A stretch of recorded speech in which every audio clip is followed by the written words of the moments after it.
सबको जय मसीह। और आज का टॉपिक है परमेश्वर अपने लोगों को बंधुआई से लौटा कर अपने पास लाता है ना। क्योंकि हम परमेश्वर के पास जब आ जाते हैं तो क्या होता है, हम फिर बंधे हुए नहीं रहते। क्या रहते हैं? हम आज़ाद हो जाते हैं। क्या हो जाते हैं?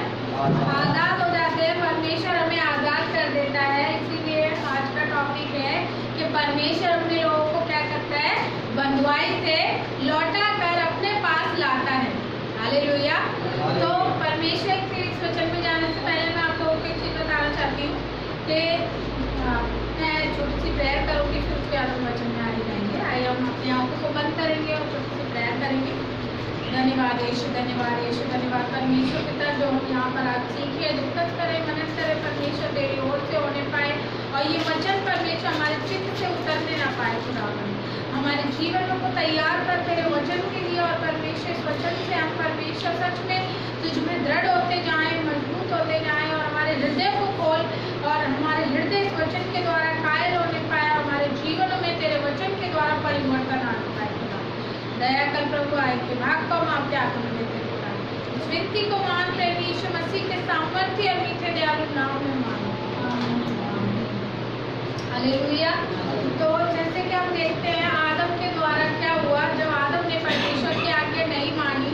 क्योंकि आदम जब बनाया गया था, जब आदम बनाया गया था तो वो बंधुआई में नहीं था। कैसा था वो स्वतंत्र था। पूरी पृथ्वी उसके लिए थी और परमेश्वर ने बोला था जाओ, फलो फूलो और पृथ्वी में भर जाओ। क्यों? क्योंकि उस समय में वो परमेश्वर के अधीन था, परमेश्वर की इच्छा पे चलता था, परमेश्वर के साथ क्या करता था, वो समय बिताता था। हालेलुया। वो परमेश्वर के साथ समय बिताता था, इसीलिए वो क्या था, किसी बंधन में नहीं था और वो पवित्र था। क्या था? पवित्र था। उसके अंदर कोई अपवित्रता, कोई पाप नहीं था, उसके सोच में भी पाप नहीं था, उसके जहन में भी पाप नहीं था। लेकिन उसने क्या किया, जब उसने एक आज्ञा को तोड़ दिया, एक परमेश्वर की आज्ञा को नहीं माना, उस समय क्या हुआ, वो बंधुआई में चला। वो किसके अंदर में चला गया?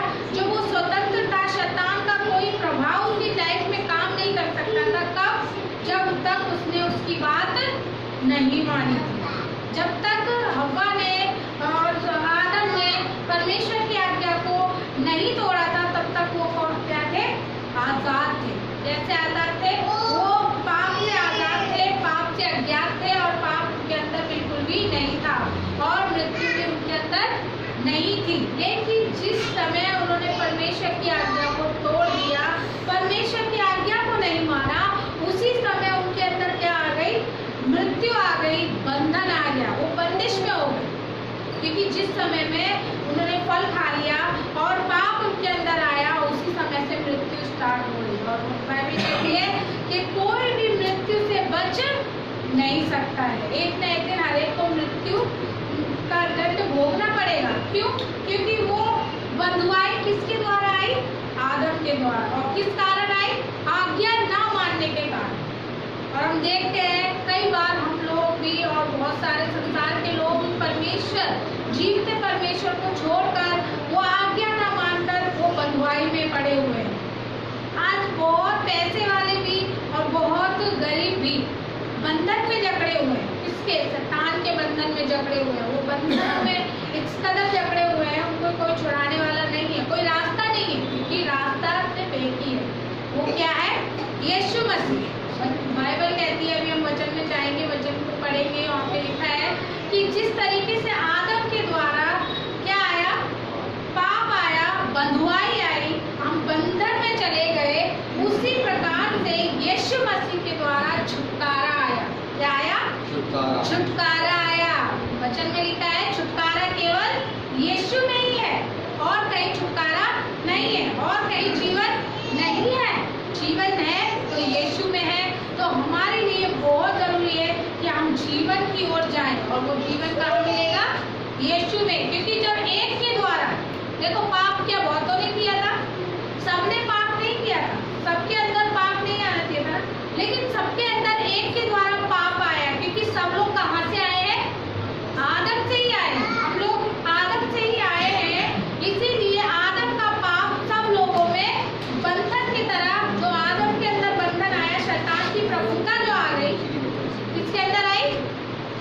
शैतान की प्रभुता, शैतान ने प्रभुता कर लिया किस पर? आदम के ऊपर। तो वही बंधन, वही प्रभुता पूरी मानव जाति के अंदर आ गई। लेकिन उसी को छुड़ाने के लिए परमेश्वर ने अपने इकलौते पुत्र को क्या करा? भेजा। और उसी एक के द्वारा, जब हम लोग कहते हैं ना, अरे यीशु मसीह के मरने से हम कैसे आजादी पालेंगे, लोगों का क्वेश्चन होता है ना, सवाल होता है कि यीशु मसीह मरे हैं, उससे हमारा क्या लेना देना? तो आदम ने पाप किया था, तो हमें भी फिर सजा नहीं देनी चाहिए थी। हमारे अंदर पाप नहीं आना चाहिए था, मृत्यु नहीं आनी चाहिए थी ना। सिर्फ आदम मर के चले जाते, हम लोग नहीं मरते, और लोग नहीं मरते जितने भी शुरू से हुआ है। लेकिन ऐसा नहीं है। जब एक के द्वारा पूरी मानव जाति में मृत्यु आई है, तो एक के द्वारा जो परमेश्वर का पुत्र है, यीशु मसीह है, उसके द्वारा पूरी मानव जाति में जीवन आया है। क्या आया है? जीवन आया है।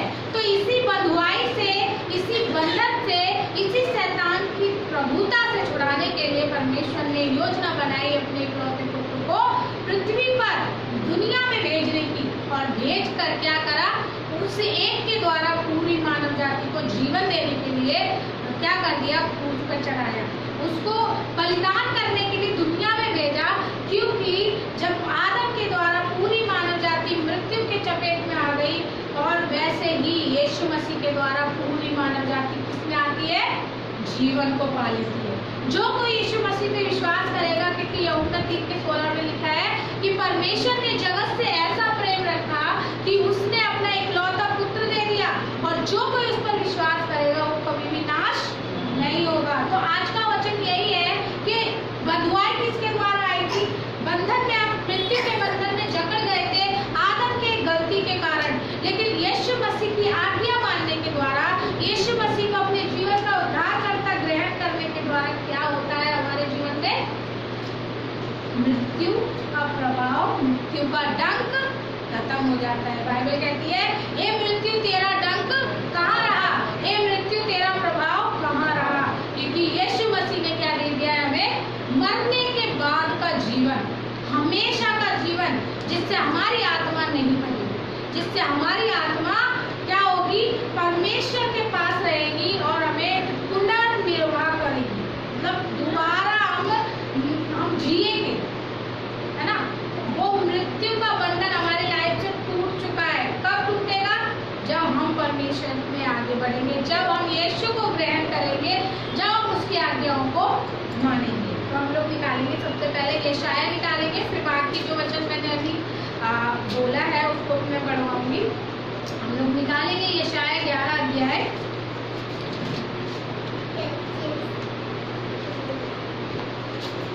कोई भी एक जना पढ़िए, 11 अध्याय 10 से लेके 16 तक। उस समय यीशे की जड़ देश देश के लोगों के लिए एक झंडा होगी। सब राज्य के लोग उसे ढूंढेंगे और उसका विश्राम स्थान तेजोमय होगा। उस समय प्रभु अपना हाथ दूसरी बार बढ़ाकर बचे होंगे जो उसकी प्रजा के रह गए हैं, अश्शूर से, मिस्र से, पत्रोस से, कूश से, एलाम से, शिनार से, हमास से और समुद्र के द्वीपों से मोल लेकर छुड़ाएगा। वह जाति जाति के लिए झंडा खड़ा करके इजराइल के सब निकाले होंगे और यहूदा के सब बिखरे हुओं को पृथ्वी की चारों दिशाओं से इकट्ठा करेगा। 12 तक पढ़िए। हो गया, ठीक है। तो जैसे कि इस वचन में लिखा है, क्या लिखा है 10 पद में? अभी भैया ने पढ़ा, तो यहाँ लिखा है उस समय यीशे की जड़। यीशे का मतलब क्या है? प्रभु यीशु किसके वंश से आते हैं? दाऊद के वंश से। क्या कहलाते हैं? दाऊद का। जब अंधा भिखारी जो होता है वो क्या कहता है? दाऊद की संतान मुझ पर दया कर। तो यहाँ पे लिखा है यीशे की ठूठ। यीशे की ठूठ का मतलब यीशे की जड़, मतलब वहां से यीशु मसीह जब उत्पन्न हुए हैं हमारे लिए। किसके लिए? हमारे लिए यीशु मसीह उत्पन्न हुए हैं। और यहाँ लिखा है उस समय यीशे की जड़ देश देश के लोगों के लिए एक झंडा होगी। क्या होगी? झंडा। वो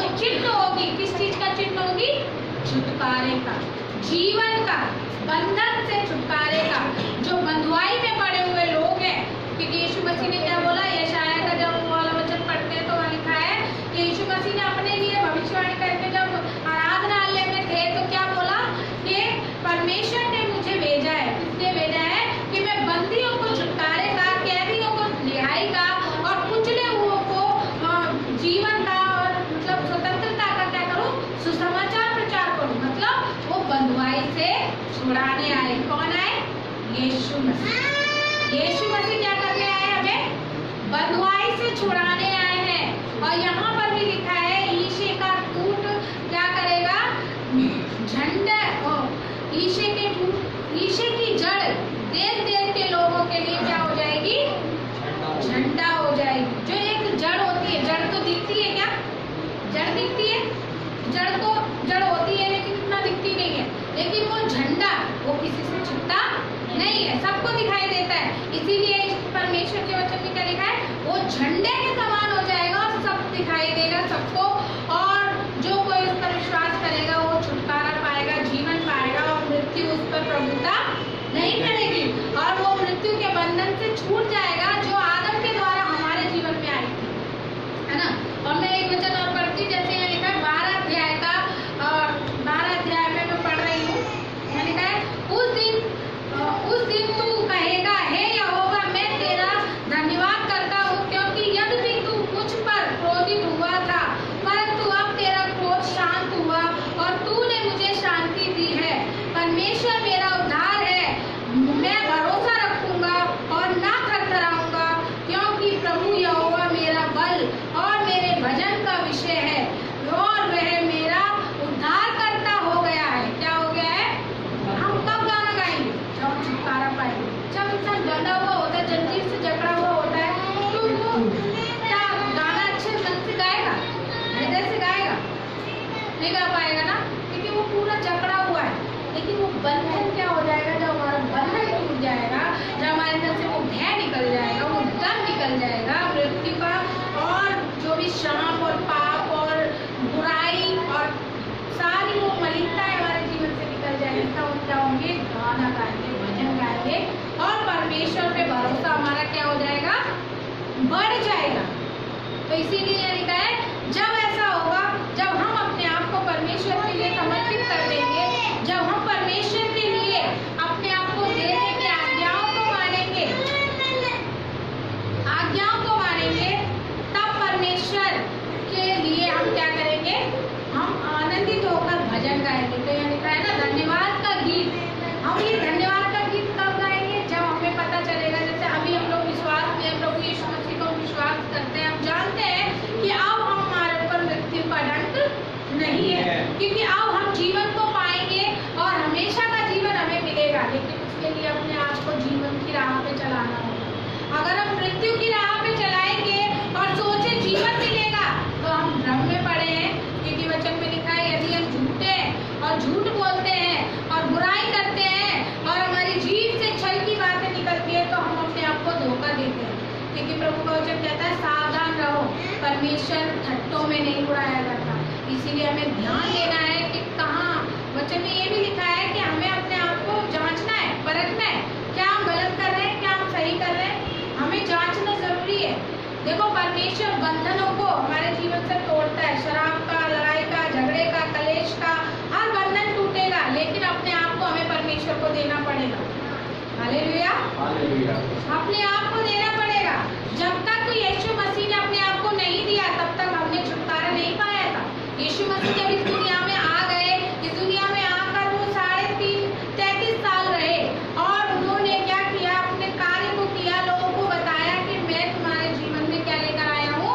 छुटकारा लेके आया हूँ, और मेरे बिना छुटकारा नहीं पा सकते।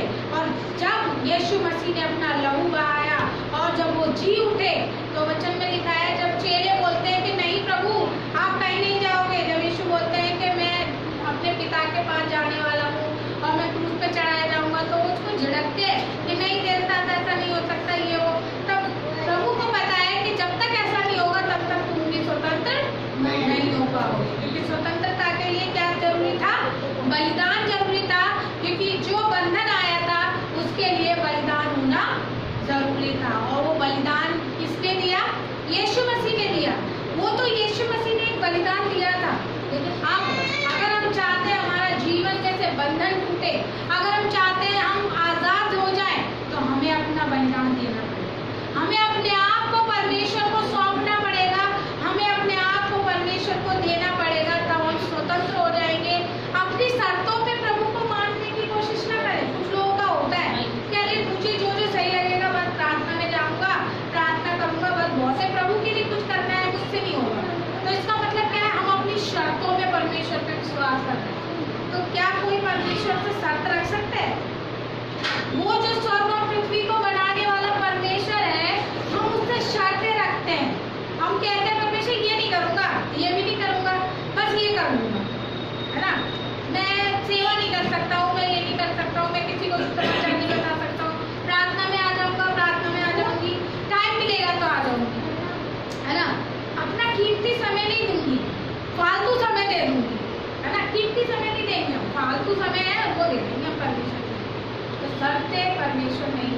परमेश्वर चाहता है अपने आप को हम परमेश्वर दें। अगर हम चाहते हैं, जब हम कुम्हार को एक टूटा हुआ बर्तन देते हैं या फिर एक ऐसा बेजान सी कोई चीज़ देते हैं, उसको संवारने के लिए देते हैं ना, अब बोलेंगे नहीं नहीं यहाँ से नहीं छेड़ना, यहाँ से नहीं छेड़ना, तो क्या वो अच्छा बना पाएगा, सुंदर बना पाएगा? उसको अपने माइंड से कुछ जो वो बनाना चाहता है, निर्माण करना चाहता है, वो कर पाएगा? नहीं कर पाएगा। क्यों? क्योंकि हमने उसको रोक के रखा है। कई बार हम रोक के रखते, हम परमेश्वर को रोक के रखते हैं अपने बंधनों से छुटकारा करने के लिए, अपने आप को छुड़ाने के लिए रोक देते हैं। हम उसको अपने जीवन में काम नहीं करने देते, क्योंकि हमें अपनी आदतें बहुत पसंद होती है, हमें अपने सोच के अनुसार चलना बहुत पसंद होता है। लेकिन प्रभु का वचन कहता है अपनी बुद्धि का सहारा न लेना, अपने आप को संपूर्ण मन से यहोवा में छोड़ दो, और तभी तुम्हारे जीवन में वो काम होगा जो परमेश्वर चाहता है। और जो परमेश्वर चाहता है ना, वो अद्भुत चाहता है, जो हम सोच भी नहीं सकते, जो हम विचारों में भी नहीं ला सकते, ऐसी बातें परमेश्वर चाहता है। इसीलिए अपने आप को देना पड़ेगा। घर में बैठ के एक जगह पे रह के हम छुटकारा नहीं पा सकते, लेकिन प्रभु में रह के, संगति में रह के, प्रार्थना में रह के और उसकी आज्ञाओं को मान कर ही हम छुटकारा पा सकते। हालेलुया। सभी आप लोगों को समझ में आ रहा है? वचन बहुत ही इम्पोर्टेंट है, और ये बहुत ही इम्पोर्टेंट शिक्षा है, बहुत जरूरी है कि हमें इस चीज़ को समझना है कि यीशु मसीह ने यूं ही आकर अपने लहू नहीं बहाया है, अपने आप को इसीलिए दिया है कि हम छुटकारा पाए, जीवन पाए। उसके लहू बहाए जाने से हम बंधन से छूट जाए। बंधुआई में जो हम चले गए थे, इस्राएली लोग जितनी बार बंधुआई में गए हैं, उतनी बार परमेश्वर ने क्या करा? उनको छुड़ाया है, स्वतंत्र किया है। हम एक वचन निकालेंगे, रोमियो की पुस्तक निकालेंगे हम, रोमियो 5:12।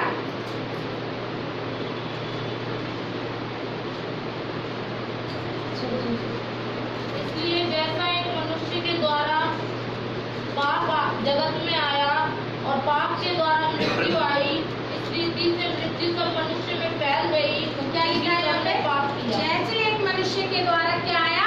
पाप आया, और पाप के द्वारा मृत्यु आई, है ना? कौन था वो? जैसे मैंने अभी सारा चीज बताया है, इस वचन के बारे में स्टार्टिंग में ही मैंने आप लोगों को बताया है कि आदम के द्वारा मृत्यु आई, पाप आया, और हम बंधुआई में चले गए, बंधन में चले गए, पाप में चले गए, और यीशु मसीह के द्वारा क्या आया? जीवन आया। यहाँ पे मैं लास्ट वाला पढ़ती हूँ, लिखा है वैसे ही 5 पद में लिखा है, वैसे ही हम जो बहुत है मसीह में एक देह होकर आपस में एक दूसरे के अंग है।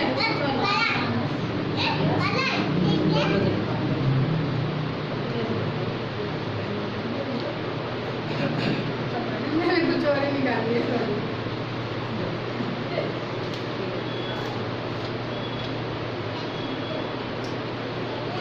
हाँ, 17 में लिखा है क्योंकि जब एक मनुष्य के अपराध के कारण मृत्यु ने उस एक ही के द्वारा राज्य किया, तो जो लोग अनुग्रह और धर्म पूरी वरदान बहुतायत से पाते हैं। तो यहाँ पे क्या लिखा है? जो लोग अनुग्रह, क्या लिखा है?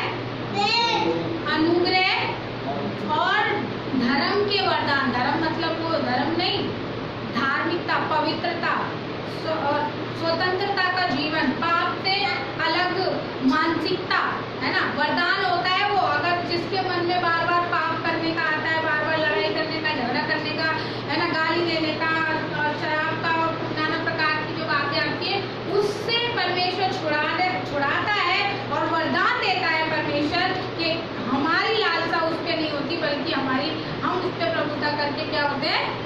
विजयी होते हैं, है ना? तो यहाँ लिखा हुआ है क्योंकि जब एक मनुष्य के अपराध के कारण मृत्यु ने उस एक ही के द्वारा राज्य किया, तो जो लोग अनुग्रह और धर्म पूरी वरदान बहुतायत से पाते हैं। किससे पाएंगे? लेकिन किसके द्वारा? यीशु के द्वारा, परमेश्वर के द्वारा। तो उसको पाने के लिए क्या हम घर बैठे ही रहेंगे तो मिलेगा हमें? हम अगर राशन लेने जाते हैं, घर में आता है हमारे राशन की लाइन में लगना पड़ता है, तब जाके हमें राशन मिलता है ना? तो राशन तो छोटी सी चीज है जो रोज की जरूरत है, कभी खत्म नहीं होने वाली। लेकिन जीवन के लिए क्या हमें घर बैठे मिलेगा? क्या हम चलो आज नहीं आएंगे, कल नहीं आएंगे, देख लेंगे आगे, परमेश्वर को सौंपने से, अपने आप को परमेश्वर के हाथों में दे देने से तब जीवन मिलता है। यहाँ लिखा है वरदान कब मिलेगा? अनुग्रह और धर्मपुरी वरदान बहुतायत से पाते हैं, और वो बहुतायत का जो वरदान है उसे प्राप्त करना होगा। कैसे लेंगे? जैसे आज्ञाकारिता का जीवन यीशु मसीह ने जिया। क्योंकि हम जब बाइबल पढ़ते हैं तो वहाँ पे लिखा है कि वो पुत्र होकर भी दुख उठाकर आज्ञा मानना सीखा। क्या किसने आज्ञा मानी? छोटे से हम बोलते हैं अरे हम तो मनुष्य हैं, हम तो इंसान हैं, हमसे कैसे होगा? यीशु मसीह भी 100% शरीर में था, उसकी भी देह थी, और स्वर्ग का परमेश्वर होकर भी उसने दुख उठा के आज्ञा मानी। बिना आज्ञा माने परमेश्वर का वो कार्य बलिदान वाला पूरा हो सकता था?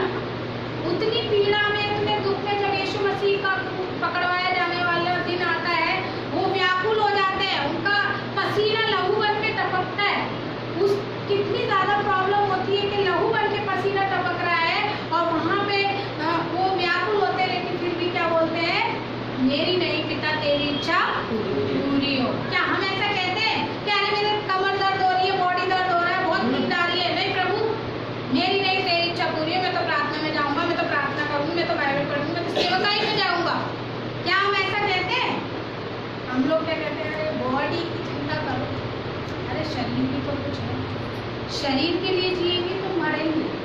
बाइबल कहती है, क्लियर है। बुरा लग सकता है बहुत सारे लोगों को, लेकिन सच्चाई है, शरीर के लिए जियोगे तो मरोगे, परंतु आत्मा के लिए जियोगे तो जीवन को पाओगे, जीवन का वरदान पाओगे, और बहुतायत से पाओगे। बहुतायत से पाते हैं वह एक मनुष्य के अर्थात यीशु मसीह के द्वारा अवश्य ही अनंत जीवन में राज्य करेंगे। क्या लिखा है? वह एक मनुष्य के द्वारा अवश्य ही अनंत जीवन में राज्य करेंगे। हम निकालेंगे प्रकाशित वाक्य निकालेंगे हम 16:12।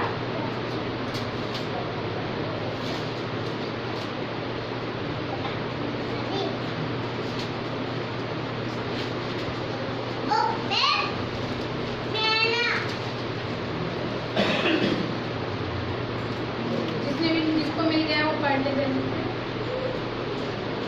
छठवें स्वर्गदूत ने अपना कटोरा महानदी फरात पर उड़ेल दिया, और उसका पानी सूख गया कि पूर्व दिशा के राजाओं के लिए मार्ग तैयार हो जाए। तो यहाँ पे हम देखते हैं कि स्वर्गदूत के बारे में लिखा हुआ है ना? और यहाँ पे लिखा है फिर मैंने उस, यहाँ पे ऊपर लिखा है स्वर्गदूत के बारे में कि उसने क्या करा? अपना कटोरा उड़ेल दिया। वो कौन सा कटोरा उड़ेला गया था? कि जैसे प्रभु ने बोला है, भविष्यवाणी करिए, जो अभी हमने वचन पढ़ा था वहाँ पे लिखा हुआ है कि मैं इस नदी को, परात नदी को क्या कर दूंगा? सुखा दूंगा, और ऐसे सुखा दूंगा इसमें 7 धाराएं बन जाएंगी।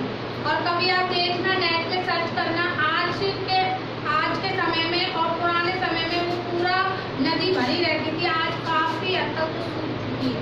तो हम बहुत ही अंत के समय में चल रहे हैं। अभी भी हम अनजान न रहे, ढिलाई में न चले, हम समझे इस चीज को कि हम किस समय में चल रहे हैं। प्रभु यीशु मसीह का आना निकट है। अब दूसरी बात जब आएगा, क्योंकि अभी मैंने वो वचन पूरा नहीं पढ़वाया है, अभी मैं पूरा पढ़ूंगी। वहाँ पे लिखा है यशायाह 12 का कि अब जब वो आएगा तो क्या करेगा?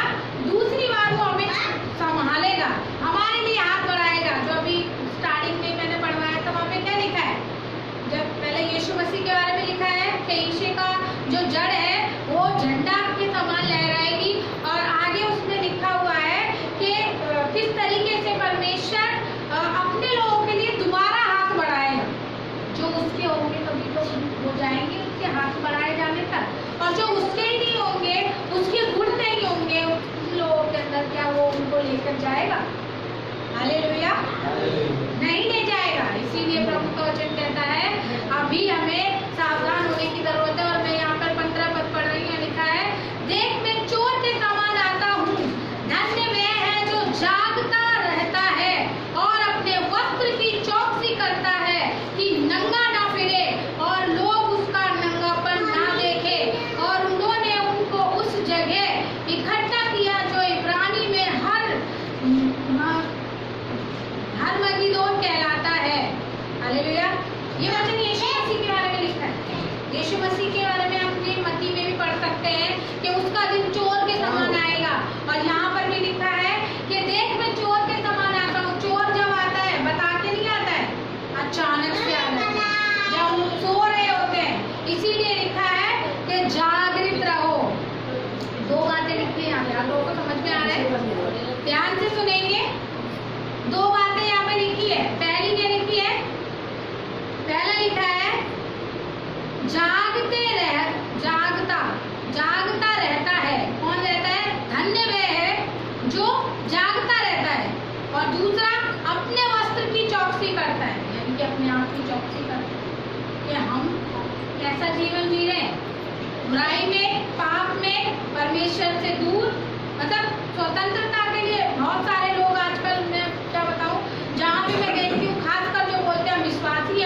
चौकसी करनी है, अपने आप को संभालना है।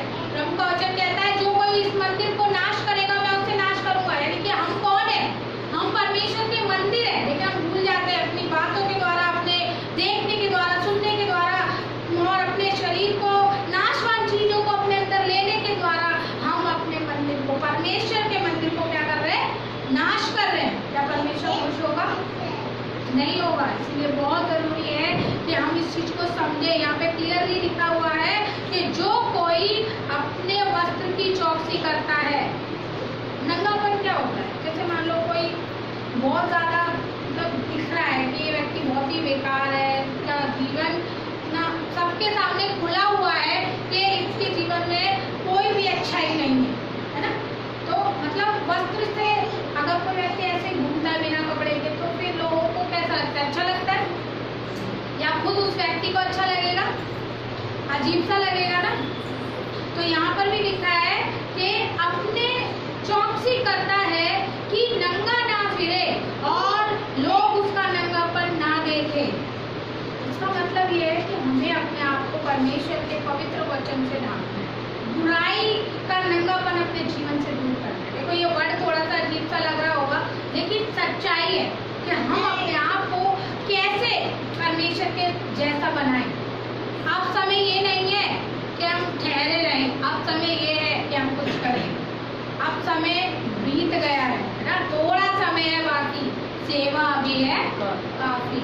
अब रुकने का समय नहीं है। अपने आप को जांचे परखे बार बार सही करें, क्योंकि जब एक मूर्ति बनाने वाला जब तक मूर्ति सही नहीं हो जाती वो 6 भी हथौड़ा उसमें लगाता रहता है। कहीं ना कहीं से अगर उसको कुछ भी कमी दिखती है वो उसको मारता है ताकि वो सही हो जाए। तो अगर हमें अपने आप को मारना पड़े तो हमें वो नहीं करना, अपनी इच्छाओं को मारना पड़े तो हमें रुकना नहीं जरूरी है। जब तक अपनी इच्छाओं को नहीं मारेंगे, अपनी गलत चीजों को नहीं मारेंगे, अपने स्वार्थी नेचर को दूर नहीं करेंगे अपने जीवन से, तो हम प्रभु में नहीं जी पाएंगे। हालेलुया। हालेलुया। तो ये ऊपर से तो नहीं गया आप लोगों के आज का वचन सुनाना व्यर्थ हो जाए, ऐसा ना हो, है ना? परमेश्वर इस वचन के द्वारा हम सभी के जीवन में काम करे। बहुत ही जरूरी है कि हम इन बंधुआई से छूटे। आज भी प्रभु में आने के बाद में भी बहुत सारे लोग बंधुआई में पड़े हुए हैं। वो ठीक से प्रभु के साथ समय नहीं बिताते, प्रार्थना नहीं करते, बाइबल नहीं पढ़ते और प्रार्थना में समय नहीं देते। ऐसे लोग भी पड़े हुए हैं और फिर वो बोलते हैं हम तो बहुत बड़े मसीही हैं, हम तो बहुत सालों से विश्वासी है। सालों से विश्वासी से कोई फायदा नहीं है। जब 10 कुंवारियां थी ना, वो गई थी 5 कुंवारियों ने सोचा कि हमारे पास जो है वो चल जाएगा और उन्होंने अपना तेल भर के नहीं रखा। लेकिन जो 5 कुंवारियां थी, तेल भरने का मतलब क्या होता है? परमेश्वर की उपस्थिति में ठहरना, पवित्र आत्मा से क्या लेना?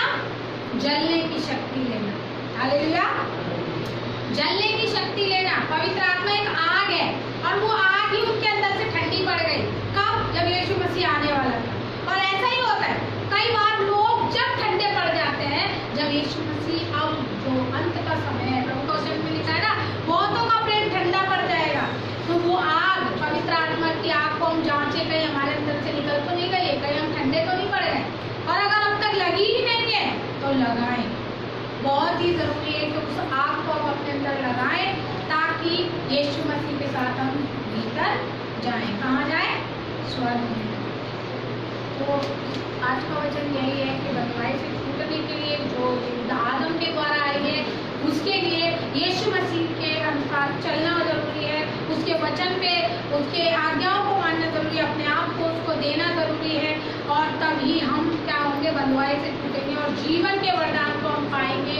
और जीवन के वरदान को पाने के लिए हमें अपने आप को परमेश्वर के साथ रखना जरूरी है, उनके सम्मुख चलना, बैठना जरूरी है, उसमें होकर चलना जरूरी है और सही उसके मार्ग पे चलना जरूरी है। अगर हम गलत मार्ग पे चलेंगे, दुनिया के मार्ग पे चलेंगे, संसार के मार्ग पे चलेंगे तो हम जीवन को नहीं पा पाएंगे। हम बंधुआई से लौट नहीं पाएंगे, हम जीवन की ओर नहीं आ पाएंगे।